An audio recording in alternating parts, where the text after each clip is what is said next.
बहुत सुंदर गति देते, जितनी सखियां थी सब भाव में डूब गईं और जानकी जी डोली में आके बैठी हैं, संग में उर्मिला जी बैठी हैं और कहते हैं श्रुत कीर्ति और मांडवी के लिए एक डोली आई है। चारों राजकुमारियां विदा ले रही हैं, माता पिता के आंख में अश्रु हैं और ये वो क्षण है विदाई की बेला, जब बिटिया की विदा होती है तो सबके नेत्र सजल हो जाते हैं, सबकी आंख में अश्रु हैं। वो मंडप सूना लग रहा है और ये पहला आंगन है जिससे चार चार बेटियां एक ही मुहूर्त में निकल रही हैं।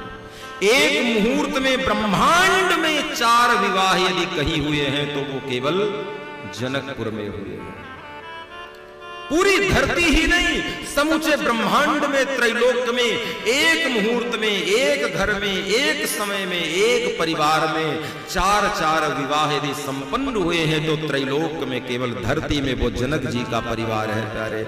और ऐसा कोई भूमंडल का परिवार नहीं जहां एक मुहूर्त में ऐसे समन्वित भाव मिले हों। चारों राजकुमारों को चार राजकुमारियां ब्याह दी गई हैं, अवध की ओर चले हैं। सीता ने अपने पिंजरों में सोने और चांदी के पिंजरे में जो पक्षियों को पाल रखा था, आज वो पक्षी पिंजरे में छटपटाने लगे।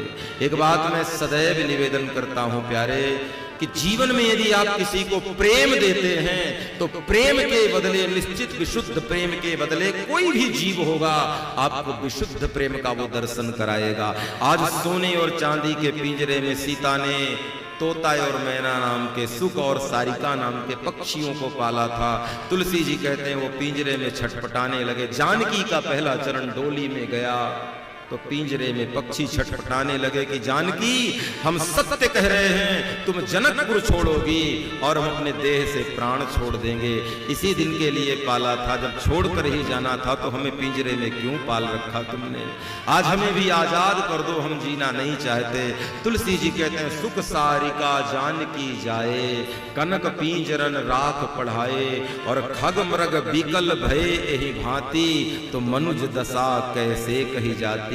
जब पक्षियों की ऐसी दशा है तो एक बार सोच करके देखिए जनकपुर में रहने वाले लोगों की सीता विदाई के समय क्या दशा हुई होगी। जो जानकी कल तक मिथिला की गलियों में खेलती थी, जो उर्मिला मांडवी श्रुत कीर्ति कल तक मिथिला की गलियों में खेला करती थी, आज सयानी होकर के डोली में बैठकर पितृगृह से अपने पति गृह के लिए जा रही है। एक साथ जनकपुर को सुना कर दिया।